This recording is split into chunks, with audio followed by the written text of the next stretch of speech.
Hello everyone and welcome back to my opinion. And Australia have won this third ODI in Chennai, meaning that they've won this three-match ODI series by 2-1. This is the first time that India have lost an ODI series on home soil in 4 years, and that loss was also at the hands of the Australians, where Australia lost the first two games of that series and then won the next three. And I think they should be very happy with this series win, especially considering the uncertainties regarding their playing squad going into this series. A couple of absentees such as Pat Cummins and Josh Hazlewood, a David Warner returning after a brief injury layoff, and a Glenn Maxwell returning after a long injury layoff and unfortunately couldn't play the third ODI in basically this game because of another injury that cropped up. So they did have their uncertainties going into this series and did have a couple of injury concerns at least during this series in the form of David Warner and Glenn Maxwell. But after losing the first game, they've bounced back and won the next two and have secured a deserved series win. And after the loss in Delhi during the Bora Gavaskar Trophy, they've given a good account of themselves on this tour. They won the third test convincingly, then got the draw in Ahmedabad in a game that was always going to be a draw. And then they've won this ODI series by 2-1, and it's never easy to win a series in India. And like I said about that second test match, I thought overall they played the better cricket on the first 2 days, and the collapse on the third day meant that the match ended prematurely and in a result that Australia wouldn't have liked. Of course, it being a loss, but also with the fact that they had played the better cricket overall in the first 2 days of that game. So I think apart from the first test match in that series, Australia have competed in some way in every game on this tour, and I think they should be very happy about that. So yeah, that's on that. And they secured a series win as well for their efforts, so very well done to them. From an Indian point of view, this has been a poor series loss. We saw what happened in the previous game, and like I said in my previous video, it was a thrashing to be polite.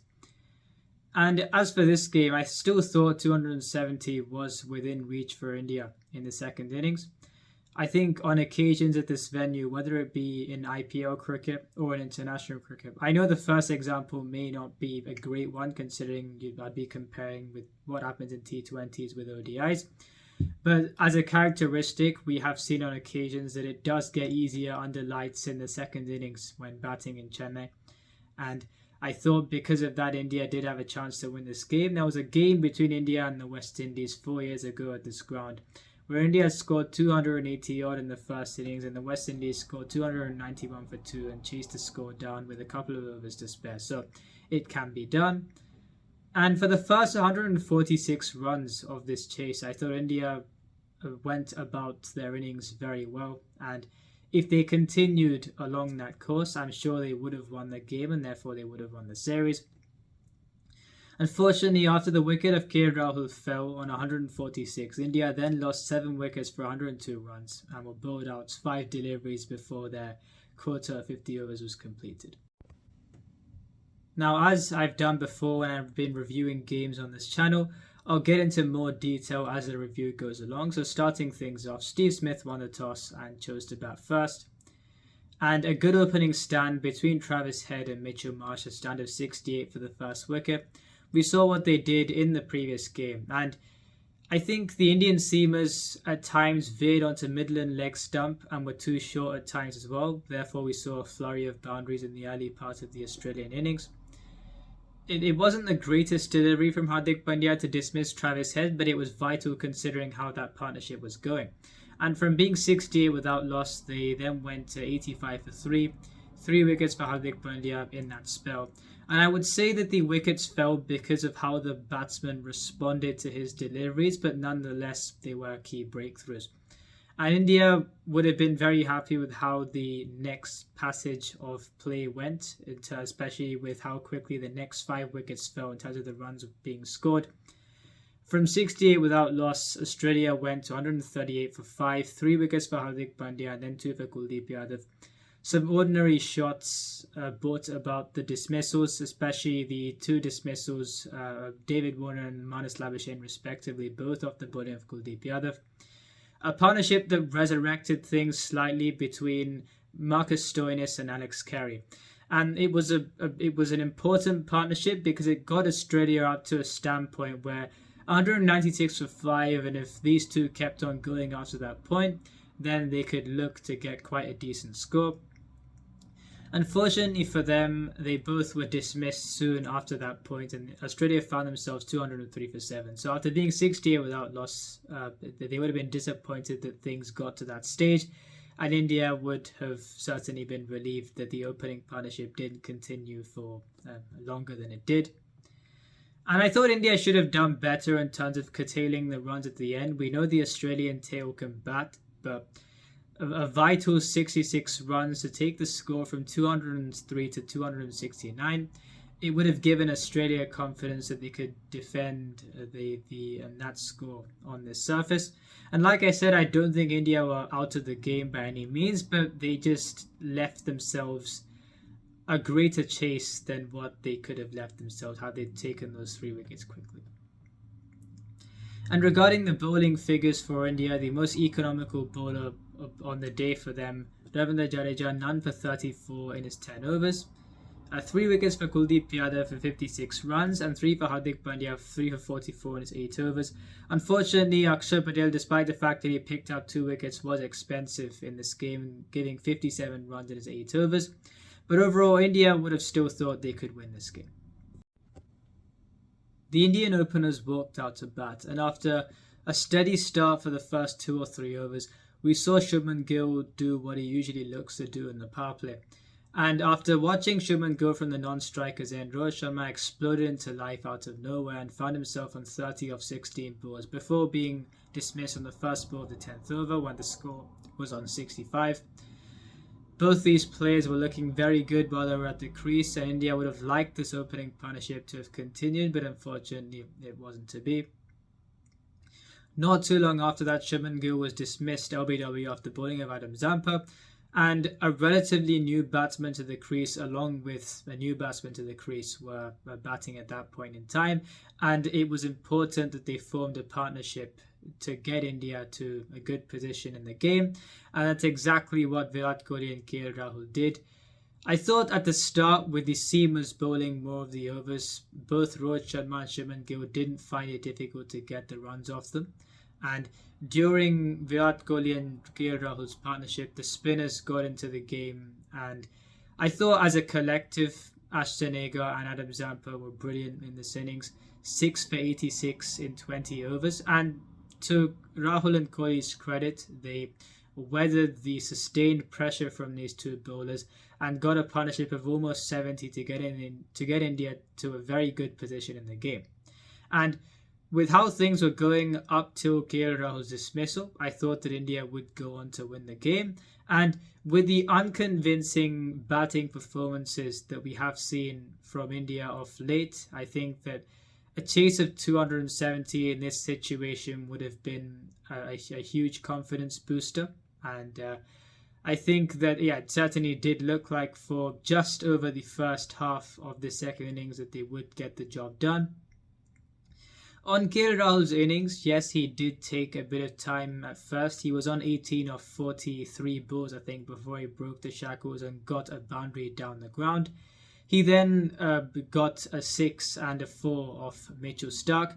And I would have said the same thing even if this attempt had gone for 6. But after getting those boundaries, there was no need to look for that option against Adam Zampa where long on was back.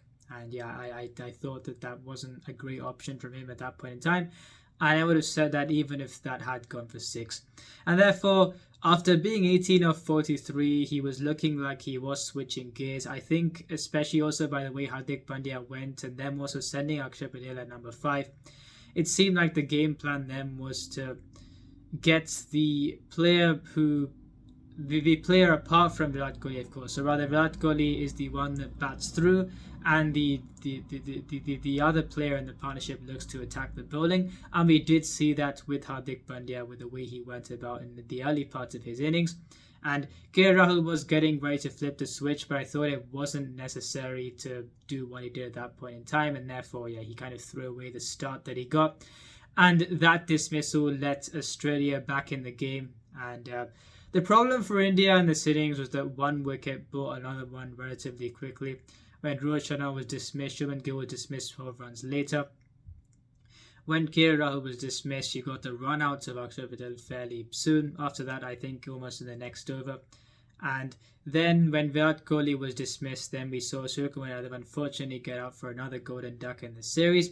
I don't think he's out of form as such, but I think he has found the transition from T20s to ODIs a bit difficult. He's got 2 half centuries in 20 odd innings, but apart from that, it hasn't been easy going for him. So I don't think he is out of form as such, and I do still think even now, if you send him out in a T20 game, he will do very well. But yeah, I think things haven't really gone well for him so far, apart from the 2 innings that he has scored half centuries in. They seem to be backing him a lot. Even before this game, Rahul Dravid said that he seemed to be learning the 50-over format bit by bit. But what I'm trying to say is that you've got a Sanju Samson who's got 2 half centuries in 5 innings and averages 66 in this format, striking over 100. He can play that role at number 5. And by the way, they sent Suryakumar Yadav at number 7 in this game with 15 overs left, and still the result was what it was. So I think India have the options that they don't need to consider someone who is the best T20 batsman in the world, but hasn't. I thought he didn't merit a test spot, and also he hasn't really been going as well in the ODI format. So India have enough options to look to someone else for now, and I think that Sanju Samson should be the player that they should look to. And before that, like I said, I thought also the partnership between Virat Kohli and Hardik Pandya was going well, with Virat Kohli looking to bat through the innings from that point in time, and Hardik Pandya looking to attack the bowling in the early part of his innings. A few close shaves off Ashton Agar where a couple of chips didn't reach David Warner at long off, which is the reason why I did not understand Virat Kohli's dismissal at all. With the difference between the way in which he played the shot in his dismissal was that it certainly was going to carry to the fielder. It wasn't going to be a chip that just bounced in front, and it seemed like he was trying to get some elevation on the ball, and with the power that he kind of put in on the shot, with the connection that he got off the shot, it was never going to clear the fielder anyway. So I don't understand that dismissal at all, especially after the close shaves previously. And from that point in time, with Suryakumar Yadav also being dismissed, India found themselves at 185 for 6, and a partnership between Ravindra Jadeja and Hardik Pandya was going to be the way India got this chase done. And after the dismissal of Hardik Pandya, who was looking good for his 40, things kind of ended then and there, and Australia won this series. So that's on this video, and I still think even now India will at least qualify for the semis in the World Cup, and let's see how things play out in the near future before the World Cup starts. The IPL starts in 8 days, and I'll be releasing preview videos for each side, so stay tuned for that. If you enjoyed this video, please like and subscribe. Please share the video with your friends. Remember, this is my opinion. What's yours?